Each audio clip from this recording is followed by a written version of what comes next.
안녕하세요. 여행을 좋아하고 사진도 좋아하는 여행사진가 한결입니다. 여러분은 사계절 중에 어떤 계절이 가장 여행하기 좋을 것 같습니까? 여행하기에 좋은 계절은 묻고 따지고 할 것도 없이 봄하고 가을이 제일 좋습니다. 여름에는 요금도 비싸고 덥고 힘들기 때문입니다. 그럼 겨울은 어떠냐? 겨울은 사실은 해가 짧아서 여러 가지 눈길, 미끄럼이라든지 위험사항도 있기 때문에 여름보다도 더 좋지 않습니다. 그렇다면 겨울에는 어디 갈 만한 데도 없느냐 이런 건 아닙니다. 겨울에도 갈 곳은 충분히 있습니다. 제가 소개하여 드리겠습니다. 이 영상에서 다녀왔던 여행 경험담은 모두 코로나 이전에 다녀왔음을 알려드립니다. 겨울에는 많이 춥기 때문에 좀 더 따뜻한 그런 지역이 좋을 텐데요. 아무래도 적도에 가까운 그런 지역입니다. 대표적인 게 남유럽에 해당되는 스페인과 포르투갈 지역이 좋고요. 그리고 계절이 반대인 남반구 지역, 호주라든지 뉴질랜드도 자연을 주제로 한다면 충분히 추천할 만한 여행지입니다. 그리고 겨울 자체를 즐기는 눈꽃 여행을 하신다면 북해도 삿포로 지역을 추천합니다. 제가 해외여행을 하는 방식은 제가 항공권 티켓부터 열차 티켓, 숙소 등 모든 티켓을 직접 예약을 하고요. 모든 동선, 심지어 박물관의 동선까지도 제가 직접 다 설계를 하고 해외여행을 나갑니다. 특별한 지역이 아니라면 저는 항상 렌트카를 이용을 하였습니다.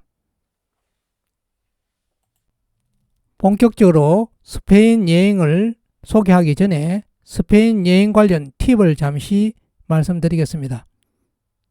스페인에는 시에스타라고 해서 한낮에 모든 거의 대부분 점포가 영업을 하지 않고 쉬는 그런 쉬는 시간이 있습니다.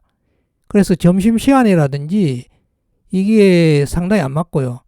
저녁을 레스토랑에 예약을 해가지고 간다면은 너무 식사가 늦어서 애로사항이 많으니 참고를 하셔야 됩니다. 스페인에는 술 종류가 상당히 다양하고 먹기에도 마시기에도 좋은 그런 술들이 많았습니다. 특히 술이 약하고 술을 별로 좋아하지 않는 한결도 상거리아라든지 산미거리라든지 이런 종류의 술은 즐겁게 마셨던 기억이 납니다. 그리고 식사는 타파스라든지 파에야 이런 종류는 조금 알아보시고 가는 게 좋고요. 식당에서 메뉴 정하기가 조금 어려울 때는 점심 식사인 경우에는 오늘의 메뉴라 해가지고 메뉴 델데아라는 메뉴를 운영하는 식당이 있습니다. 오늘의 메뉴를 운영하는 식당을 찾으셔서 오늘의 메뉴를 선택하시면 되겠습니다. 오늘의 메뉴는 우리로 치면은 점심 특선 요리인데 그 중에 코스 요리에 해당되는 점심 특선 요리라고 생각하시면 될 것 같습니다. 첫 번째 접시에는 에피타이저, 수프, 샐러드 등 야채 종류하고 달걀 요리 중에서 택일을 하는 경우가 많고요. 두 번째는 메인으로서 육류 종류 중에 고르거나 아니면 생선 요리를 선택을 하시면 되겠습니다. 마지막 세 번째는 디저트를 선택하시면 되고요. 음료는 대부분 별도인 경우가 많기 때문에 확인해 보셔야 됩니다. 한결이 다녀왔던 코스는요. 스페인의 중심에 보시면은 마드리드가 있습니다. 수도 마드리드에서 출발해서 왼쪽 편에 포르투갈의 포르투를 경유하여 리스본으로 갔고요. 리스본에서 다시 세비야가 있는 그라나다 지역에 관광을 하였고요. 그라나다 지역에서 비행기를 타고 국내선을 타고 바르셀로나로 이동을 하였습니다. 바르셀로나에서 주변 도시를 보고 귀국을 하였습니다. 여기서 보지 않았던 것은 북부 지역의 산티아고 순례길로 유명한 곳입니다. 그 오른쪽에 보면 빌바오라고 있는데요. 빌바오 지역은 미술관과 미식, 맛집으로 유명한 곳입니다.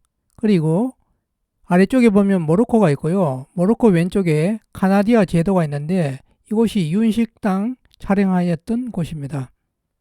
이곳은 일정상 가지 못했습니다. 스페인 지역 여행은 일반적으로 바르셀로나나 마드리드를 인아웃으로 많이 지정을 합니다. 인아웃을 같은 곳으로 하지 않고 일반적으로 다르게 하고 있고요. 총 일정은 약 3주 21일 정도로 하여 다녀왔습니다. 스페인, 포르투갈을 약 20일에 걸쳐서 다녀왔는데요.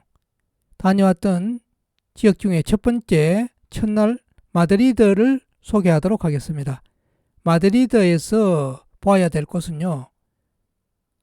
솔광장, 마요르 광장, 그리고 산미겔 시장, 알무데나 대성당과 왕궁은 거의 붙어 있습니다. 스페인 광장을 보고 일몰 때 신전을 보는 걸 추천드립니다. 시간 여유가 있다면 밤에 그란비아 거리나 시벨레스 광장을 보시는 게 좋겠습니다. 마드리드에서 솔광장은 굉장히 상징적인 곳입니다. 마스코트 곰 동상이 유명하고요. 뒤꿈치를 만지면 소원이 이루어진다고 합니다. 스페인 유심 중에 가장 안정적이라고 하는 보다폰을 솔광장에 매장이 있는데요. 여기서는 대기 시간이 한 40-50분 정도 걸렸고요. 여권 정보를 입력하기 때문에 여권이 필요했습니다. 그리고 뒷면에 유심 카드 뒷면에 비밀번호는 메모해 두셔야 됩니다. 솔광장 중앙에 카를로스 3세 동상이 있고요. 인근에 0km 석판이 있어서 발 인증샷을 많이 찍고 있습니다. 솔광장 인근에 마요르 광장도 굉장히 유명한데요. 광장 주변이 전체가 중세 건물로 둘러싸여져 있습니다. 마요르 광장의 건축물들이 상당히 아름답고요. 주변에 노천 카페와 레스토랑이 많이 보였습니다. 마요르 광장에 접해 있는 톨레도 거리가 상당히 아름다운 길이기 때문에 한번 걸어볼 만한 길입니다. 쿠치예로스라는 아치문을 찾아서 돌계단을 내렸으면 바로 산미겔 거리가 됩니다. 인근에 산미겔 시장이 있는데 굉장히 유명한 곳이죠. 먹거리가 아주 다양하고요. 그런데 테이블 자리 잡기가 상당히 힘듭니다. 비교적 가격이 저렴하기 때문에 사람들이 아주 많이 찾는 곳입니다. 스페인 음식 중에 유명한 것이 많은데 그 중에 하나가 하모니입니다. 하모니라고 다 같은 게 아니고 품질 차이가 많이 난다고 합니다. 왕궁으로 가는 길에 우연히 기마 경찰을 만났습니다. 산미겔 시장에서 조금 떨어진 곳에 알무데나 대성당이 있는데요. 성벽이란 뜻이고요. 입장료는 6유로를 받고 있었습니다. 마드리드에서 프라도 미술관 다음으로 사람들이 많이 찾는 곳이 왕궁입니다. 왕궁은 베르사유 궁전을 본따서 만들었고요. 상당히 화롭고 규모도 큰 편입니다. 그런 만큼 대기 시간이 엄청 길었습니다. 사진 촬영은 금지고요. 엄격하게 규제를 하고 있었습니다. 당일 티켓 구하기가 쉽지 않기 때문에 티켓은 미리 구입하는 게 좋고요. 수요일날 11시에서 2시 사이에 근위병 교대식이 있으니 시간이 맞다면 꼭 관람하시기 바랍니다. 스페인 광장은 돈키호테의 작가 세르반테스의 기념비가 있는 곳입니다. 스페인 광장에서 조금 떨어진 곳에 데보드 신전이 언덕 위에 있습니다. 이집트 밖에 있는 유일한 이집트 신전인데요. 일몰 때 왕궁을 볼 수 있는 전망대로 아주 유명한 곳입니다. 가장 마음에 들었던 곳 중 하나입니다.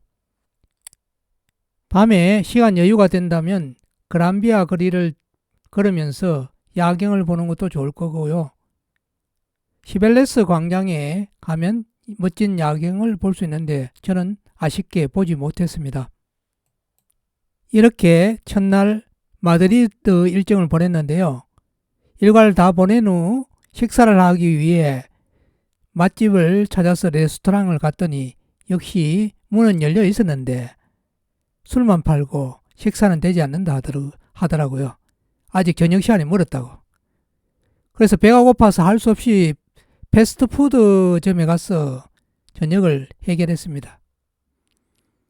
마드리드에서 좋았던 점은요. 프라도 미술관은 다음날 갈 거고 왕궁이 좋았고요. 데보드 신전의 일몰이 저는 상당히 인상이 깊었습니다. 그리고 산미겔 시장도 뭐 나름 나쁘지는 않았지만 조금은 그래도 사람이 많아서 어수선하고 뭐 그런 면이 좀 있었습니다. 제가 1월 초에 가다 보니까 크리스마스 휴가 시즌에 유럽 사람들이 아주 많이 마드리드를 찾아서 길거리 걸어가기도 힘들 정도로 사람이 많았습니다. 이 기간은 피하는 게 좋을 것 같습니다.